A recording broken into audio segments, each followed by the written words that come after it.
Hey y'all, thanks for tuning in to Outdoor and Door Texan. Today I'm going to show you how I clean out my big green egg. If you've ever had issues with regulating your temperature, keeping a fire lit, or it's just been a minute since your last use and you've never bothered with a full clean out, this video is going to help you out a ton.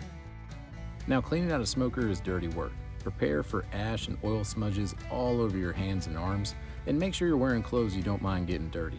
You can always wear gloves, put on an apron, etc., but where's the fun in that? Embrace the suck and just dive in hands first, and maybe have some serious grease cutting soap ready for when you're done. First up, let's check how nasty the grill grate has gotten. This one I typically clean during most cooks, so it isn't too bad this time, but if there's ever a good amount of grime built up, grab your trusty grill grate cleaner and give it a once over with the wire brush and then the sponge surface. Keeping your grate clean is important, but we're really here to tackle a bigger mess, and one that commonly causes airflow issues in the big green egg. And when you don't have airflow, you don't have control of your fire. To get to the bottom of this problem, first remove the grate as well as the plate setter, so we're now looking at the leftover charcoal. One of the things I love about the big green egg is how you can shut it down after a cook and save the leftover charcoal for another time. But at the moment, all that lump charcoal is just in our way. Grab a paper bag or some type of container and move all the charcoal out of your fire bowl. Save the big chunks and set it aside for another future cook. Once you run out of keeper chunks and it's just dust and tiny charcoal bits, grab a separate bag or container and try to pick up as much of the loose ash as you can until you get to the bottom fire grate. Now with the charcoal out of the way, remove the bottom fire grate and you'll immediately see where all the airflow problems come from. That tiny pocket is where ash accumulates as your charcoal burns down. You can usually scrape a good amount of ash out through the bottom air vent, but there's multiple places you can't quite reach through the vent hole, which is why this deep clean is so important.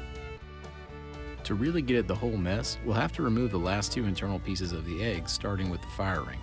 Find the small holes facing inward and gently lift the fire ring out and place it on a steady, solid surface.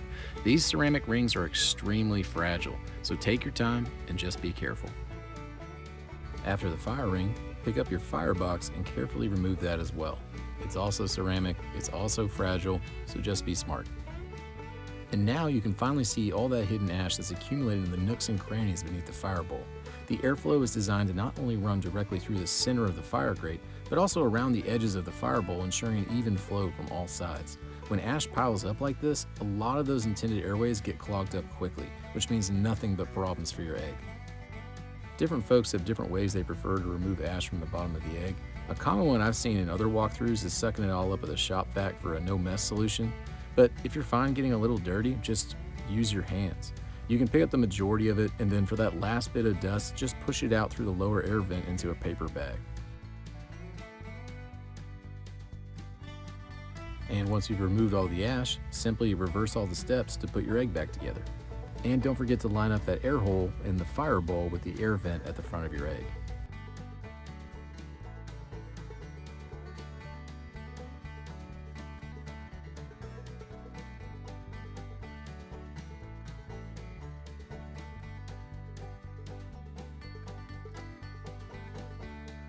Last but not least, I like to give the outside of my egg a quick once over. I don't have a cover for it, so dust and pollen pile up fairly quickly. I found that mixing a bit of water and vinegar in a spray bottle does wonders, but you're also welcome to use glass cleaner, bleach and water, or even one of those serious degreaser sprays if you've got a serious mess on your hands. And besides my foggy temperature gauge and some rust on the banding, this old egg looks practically brand new again. And that'll do it for this one, and thank you all so much for watching. If you have any questions or tips of your own to add, please feel free to leave a comment below. I always try to make myself available to my viewers, and I'll be happy to tackle whatever comments pop up. Now, if you're new to the channel, I would greatly appreciate it if you considered hitting that subscribe button. It doesn't cost you anything, it certainly helps keep me going, and you'll have access to countless recipes with more great content to come. Alright y'all, take care.